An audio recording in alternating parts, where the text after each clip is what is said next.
Hey everyone, welcome back.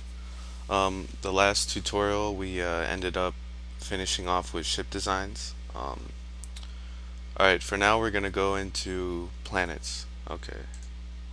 As you can see, I've gained quite a bit of planets since I first started this tutorial. Um, I haven't set any of them yet.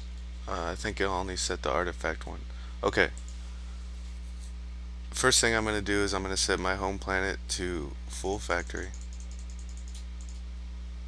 Okay. Alright. The reason I did that is because I'm gonna have my home planet the rest of the set.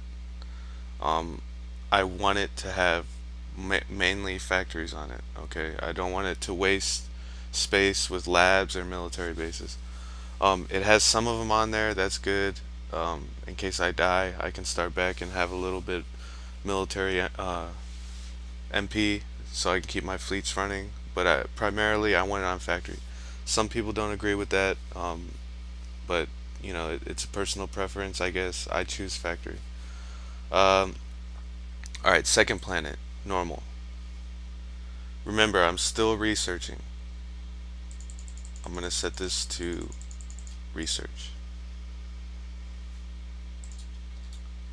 All right, ultra rich. Okay, this is a huge ultra rich.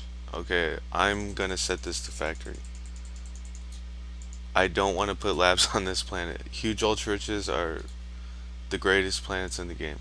Okay, the size dictates how many of those types, how many planet or buildings can be built on it. The bigger the size, the more buildings can be on it, the more effective the planet is, especially if it's in your core. What a core is your first 20 to 30 planets. That's your core. Uh, Actually, you can have a core even bigger than that, but it's basically putting your best production planets closest to your home planet. Why do we do that? Because of waste rate. The closer your planets are to your home planet, the less waste rate they are, the more efficient they are. The further they get away, the less they can produce because their waste rate is higher. Okay. Um, that's basically how you set up ratios. Um, Here's a rich. This is a medium rich. It's got a maintenance center that's +3 facility cost, uh, +2 commerce. I'll set this to factory. Okay.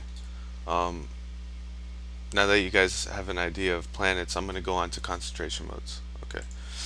Now, when you start off, you you want to maintain research mode, right? I'm going to just give you a brief overview of the rest of them. You have balance, that's just to do a little bit of everything. You have industry, that's to focus on production points. Usually, when the set is towards the end, almost most players are in industry the whole time. Military, this is if you want to pump out ships, pump out commanders, uh, you want to train them faster, that's military mode. Early in the game, military mode is great. When you go to war, I recommend going into military mode, building what you got to build, getting those commanders, and then immediately going back to research mode. You only want to stay in research mode at the beginning until you're done researching. Once you're done researching, you want to go to industrial mode or military mode to stock up on commanders. But most of the time is spent in industry mode. Okay. Uh, all right. Setting up a defense plan. That's what I'm going to go over next. Okay. What I'm going to do is you go to war, defense plan. Okay. I set up 20 fleets, and they're not yet 100 fleet XP, but basically when you have any fleets and you're going to war with them, they need to be 100 fleet XP. What does that mean? That means that fleet needs to be trained. Okay. When you first create a fleet, they have low fleet XP. You train them up, um, they get to 100. The thing is, training them can be expensive if you have full ships. So what I do is I create my fleets with one ship. Then I train them to 100, and then I go to reassignment. And let me call them back.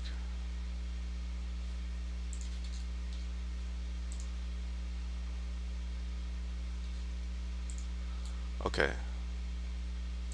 I'll reassign them, and then I'll just maximize their fleets so that they're all full. Let's take a brief look at the commanders I'm using.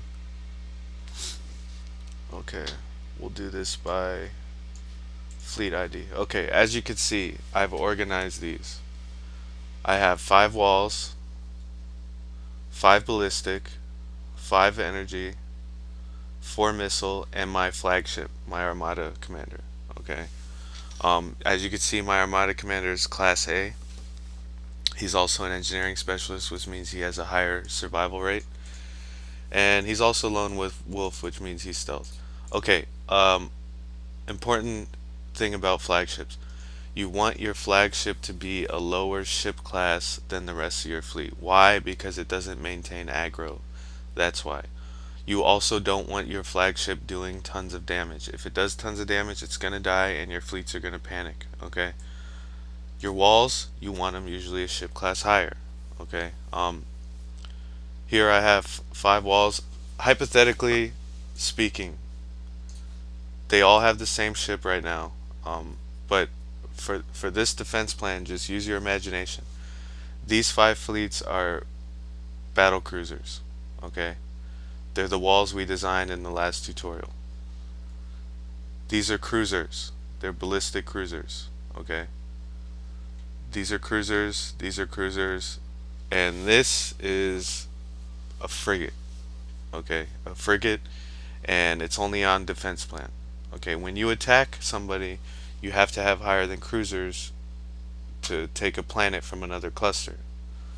Um, if I attacked, I would switch it to cruisers. But for this, the purpose of this defense plan, these are frigates. All these DPS are cruisers, and the walls are BCs. Okay. What I'm gonna do is go to defense plan. Now, I have these 20 fleets. I'm going to select all of them.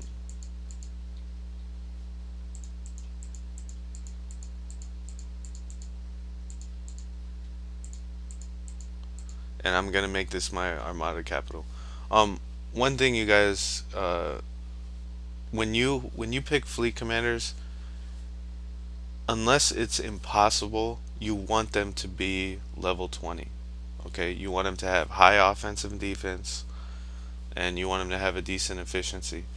Um, do not waste time with commanders, and the reason I say that is because when you waste time using crappy commanders, you're gonna die. You're gonna run out of commanders faster. If you just use your best commanders from the beginning, you're gonna win more battles. It's less hassle getting commanders. Okay, so just use your best commanders. Try to get the best commanders you can. I know it's a pain, but it's well worth it because in the end it does save more time. Okay. Okay. There's 2 kinds. There's the new Java applet and the classic. The first one I'm going to go over classic, and I'm going to show the benefit of classic. It also has a downfall to it, but it's really rare. Okay, classic. I click here. I click formation, and then I stick it here. Alright. I don't touch it again. Okay. And I just do that with all of them. Now, the basic defense I'm setting up is one that players use in the beginning. Why? Because ships aren't mobile enough to flank yet at that stage, so everybody just has a head-on battle. Um, if you're just gonna go full box formation, you can just do this instead.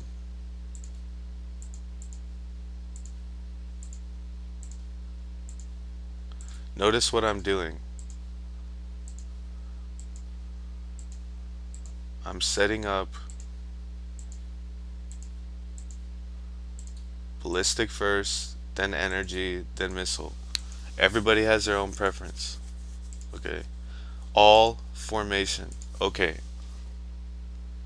Now my defense plan is all set to formation. All right.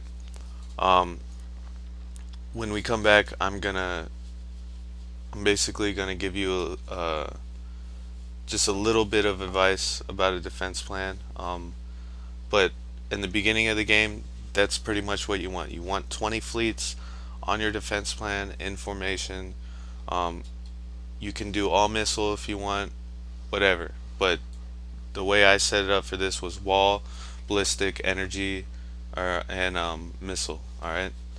When we come back, we're running out of time. We'll go over that. All right. See you guys later.